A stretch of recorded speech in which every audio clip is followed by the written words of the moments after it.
Good afternoon, everybody. Hi, it's Michael and Julie here at Solas, and today we're talking to Mairéad Heagney. Mairéad is based in Athlone and is a wonderful intuitive healer, and she's going to tell us a little bit about herself and what she offers. And also, we were very lucky to have her down with us at our Solas Healing cabin recently, and she's coming down to us again in August. So yes, looking August forward the to that. 19th. Yes. You good, Yeah. Mairéad? It's lovely to see you. I love the red on you and the lovely yellow. Good morning, both of you.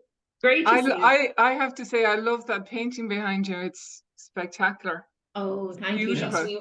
Yes, we actually got that from a friend of ours in Sligo, and it's Cranio-sacral. This is Queen Maeve's tomb. Okay. So what we thought was it's a lovely symbol of the light, and because we have our cabin, our Solas Healing cabin, and you were down there with us, and we're really looking forward to you coming back. We just thought it represented our image, our logo, which is about the light and talking to light workers. So Gurmila Malgat for joining us today. Would you like to tell people about yourselves? Sure, we think you're fantastic. That's why you were our initial guest, and we're delighted to have you. So please tell people when I tell people you're an intuitive healer, they think, what is that? So perhaps just a short description would be great, right? Well, I'm usually good at the short. I suppose really what my passion is to teach people how to heal themselves. I should realize that we don't have to have, the body tells us how it is. So if we pains or aches, it's just an indicator that I have the potential to create an illness there, and how to heal that, or if we already have pain or illness, how it can be cleared. So it's something I'd love to show with everyone today, how to actually read the body, if that's okay. We can do it in a few minutes. Yeah, lovely. Yes, because then it becomes more real for them. We've had the joy of having sessions with you one-to-one, and we also saw you present in Solas, but it is amazing when you show people how powerful the body is. So thank you, Mairéad. Okay, so will I start? Is that okay?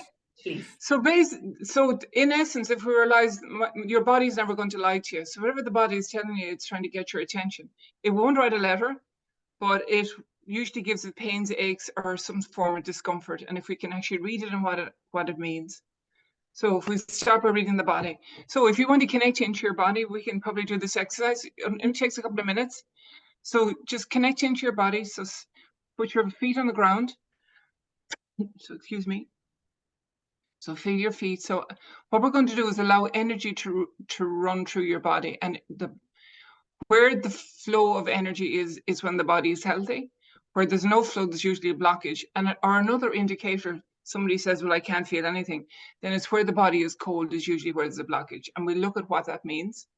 So you bring your energy into the soles of your feet. Let it flow up to your toes. And when you're bringing the energy in, you do it through the body. You don't do it in the head. You don't imagine it. You just actually feel it. From the tips of your toes back up to your ankles.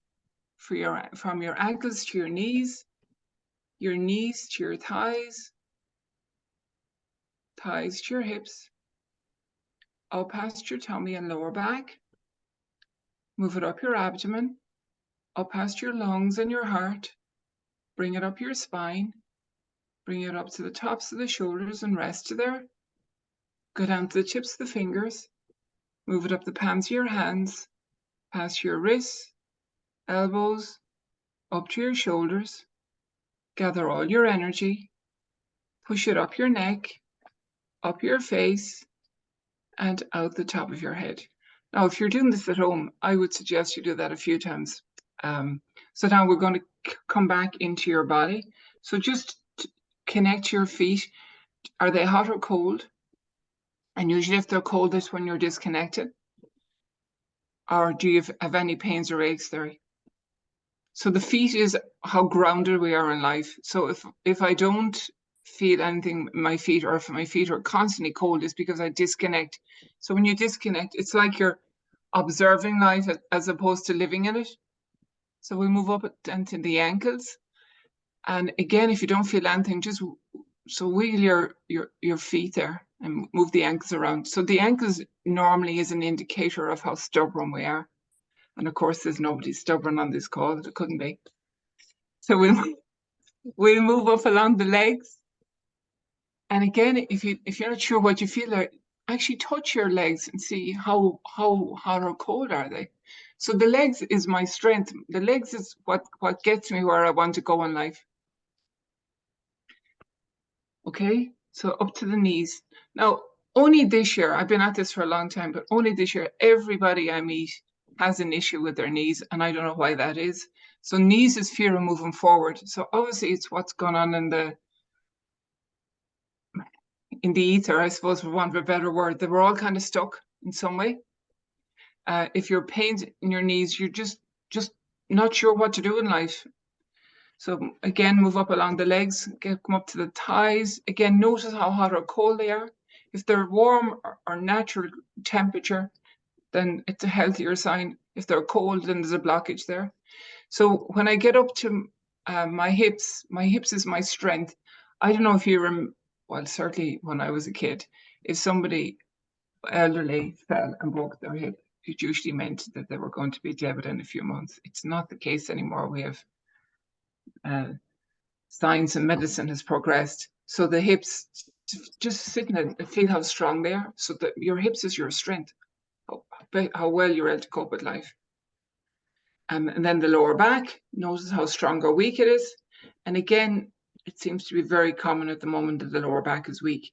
So this is where we're going to move on a little bit. If my lower back is weak, so the lower back is a belief I'm not supported unless I'm of use. And the shoulders is I have to carry the world to have a use. So if I control, and if I carry, my lower back will be weak. I don't know if that makes sense. You can ask any questions you want. Michael, I've never seen you so silent in my life. So we'll move up the body. So the tummy, if my lower back is weak, normally there's going to be a pull in the tummy. They're not always connected, but the tummy is where I hold fear. So if you don't feel any energy flowing there, it's because you have a lot of fear. And if you have fear, you have anger, and anger we hold here in our jaws.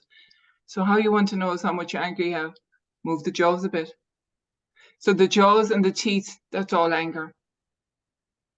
Okay, so we'll go back down again. So kidneys, you mightn't feel anything in there, but if you want to touch that part of the body, if it's cold, kidneys is where we're holding on to some sort of resentment. Can even be bordering on bitterness. Okay, when we get up here to the heart, now people say, well, I don't know if I feel anything there. First thing, is it hot or cold if you put your hand over it? Or if you want to close your eyes and ask yourself, does my heart feel open or closed? It'll tell you. So the next area here is the lungs. So take a breath in, and a breath out. Just notice which one is easier. So the in-breath is my ability to receive, and the out-breath is my ability to give. Clearly, they should be in some sort of sync. So what my in-breath and my out-breath should be very similar. In most cases, it isn't. We usually find one easier than the other. Shoulders, we've already said. So the arms, are they strong or weak? So the arms is how I embrace life. And so if they feel weak, again, it's kind of struggle to be part of life. So the wrists, the elbows, these are the same as the ankles. This is where we hold stubbornness. When we get to the neck, just move the neck around it and see how much flexibility you have. And the more flexibility you have, the bigger your worldview is. So when you can't kind of move the neck at all, it's like it's very tunnel visioned. And then the back of the neck is another one. That's kind of one area I'm very odd about when I physically do some physical healing. I never like to see the pressure there at the back of the neck. And I'm not suggesting anybody on the call that they have Alzheimer's, but it has more of a propensity that we could have it. I had a client recently and she told me that they predict within 10 years that 50% of us will have it. So obviously there's something going on in our bodies. So there's no energy getting into the back of the head. And then the head is how heavy or light does it feel? So the heavier it is, it's usually how muddled my thought process is. So that's just a slight introduction. Normally when we, in any of the workshops, we might start with reading the body, and then we look at what influences how the body feels. So we look at how we control people, how we're controlled, And then in that place where we take in pain, aches, and illnesses. So my whole passion is to teach people how to be powerful. So when I'm in control of my life, I'm responsible for it. And when I'm not in control of my life, I blame somebody else. Is that okay? Great, that's fantastic. And you'll be doing some of these exercises and talking people through on the 19th. So I'll put some links to your website too underneath, and also how people can get in touch with you, because I know you're starting to do corporate days too. So there will be people who might want to bring you into their companies, and what a wonderful way to relax and focus on their well-being. Thank you. There, that would be great. Yeah, thank you, Mairéad. Great. Yeah. And actually, speaking of well-being, I'll finish talking. I'll let Michael talk now. It is great, having him so quiet, Mairéad. We must have you on more often. Mairéad, you tried out our earthtidemachine, didn't you? Oh, I did, and I loved it. Just kind of felt like was totally relaxed. It was like a kind of a detox. Didn't really like what I saw in the water, but beyond that, yes, it was wonderful. We didn't blackmail you, sure we didn't. No, absolutely not. And as pure as you thought you were, we saw different results. I never thought I was pure. Thank you for that, Michael.